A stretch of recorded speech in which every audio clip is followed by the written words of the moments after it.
Hi, I'm Natalie Rose Martin, founder of Arbor Vitae Mystery School, where I teach multidimensional tools for transitioning to the new earth.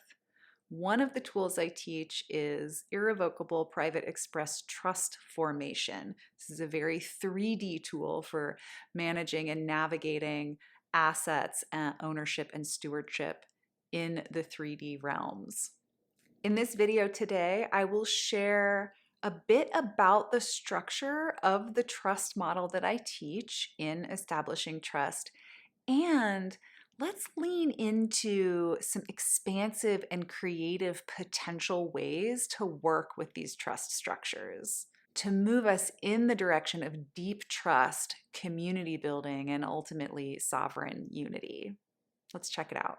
So, the foundation of an irrevocable express trust is a contract between a grantor and one or more trustees to manage and steward assets for the benefit of beneficiaries. So, in this structure, the grantor is the current owner of whatever property is being granted into the care of the trustee via the trust.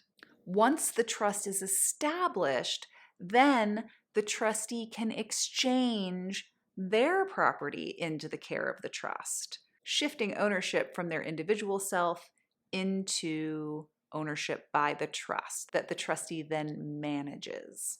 This is what I'm talking about when I talk about shifting from ownership to stewardship. We are exchanging ownership from the individual self into the care of a trust structure, which is designed for the benefit of beneficiaries. Once the trust is formed, the grantor has no control.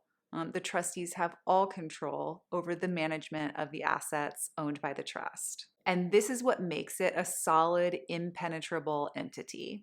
If the grantor maintained control or power over the assets after the formation of the trust, it would be called a grantor trust and would be penetrable in court. So we're really creating a super solid container for protecting and stewarding assets. A potential pitfall of this setup is that if all of the property held by the trust was exchanged by the trustee or the trustees, and the trustees have control over the majority of the assets that they exchanged into the trust, that can look a little fishy. So it's really important to have additional trustees who are not exchangers or related by blood or marriage. Having these additional trustees participate in the trust really stabilizes the structure and gives it validity. So you really want to deeply trust these people, these trustees that you bring onto the board of trustees of an express trust.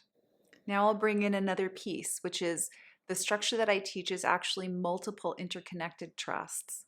And one of them could be a public trust or a public facing entity that can engage in commerce. This is the trust that would have a bank account, that would have insurance, that would have registrations, or be beholden to, say, a mortgage or other type of loan.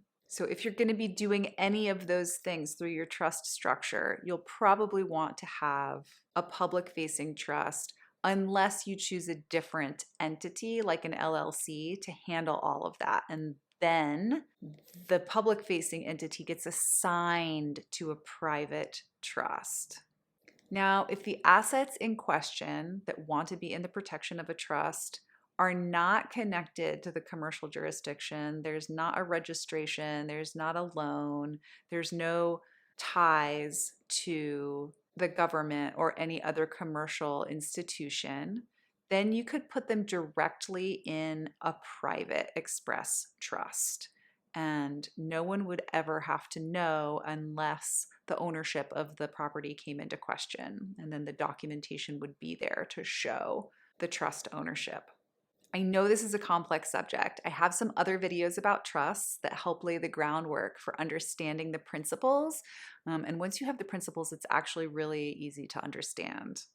And if this feels exciting to you, then I invite you to jump right into the course, Establishing Trust, or just help yourself to the free Outer Sovereignty Starter Kit, which I'll link in the description of the video. Once we have a handle on these principles, then we can start getting creative. And one of the ideas that's been lighting me up lately is the possibility of, say, dear friends who own like equally valuable property, granting their property to each other for the benefit of their chosen beneficiaries. So, what that would look like is, say, I'm one of the friends and I own this house that I live in. And then my dear friend across town owns another house that's equally as valuable as this house. I would grant ownership of this property into a trust managed by my friend who's a trustee of that trust. And my friend would grant ownership of her property into the trust that I am a trustee of and I manage. So then we would essentially be managing each other's property for our chosen beneficiaries. This does a few things. It supercharges the validity of the trust because it's very obvious that the grantor previously owned the property and now the trust owns the property in the care of the trustee who did not exchange the full value of the property into the trust. And it also amplifies actual trust between my friend and I and supercharges our relationship, offering opportunities to clear up any lingering friction that could exist so that we can be clear channels to clearly steward each other's property for each other's chosen beneficiaries. This type of arrangement could also be executed in a network where a chain of grantors grant their property into the care of a trustee who grants their property into the care of a trustee who grants their property into the care of a trustee who grants their property into the care of the original grantor, right? So it makes like a circle, which creates the foundation for an interconnected web of essentially social security in the private. So we're all supporting the management of each other's assets in order to keep them safe and protected from the public sector. If you need more foundational knowledge on the public and private sector, check out my video, Jurisdictions of Sovereignty, where I lay all of that out. Now, I will say this network model would work best with property that's owned free and clear and doesn't have any liens or mortgages on it. That could get pretty tangly. And in fact, transferring properties with mortgages come with their own set of precautions, and you would need to make sure that the mortgage itself allows for the transfer without penalty.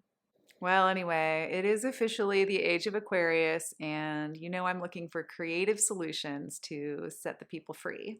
So I hope you found this inspiring, and I would love to hear from you any creative ideas that you come up with in the realms of trusting. Until next time.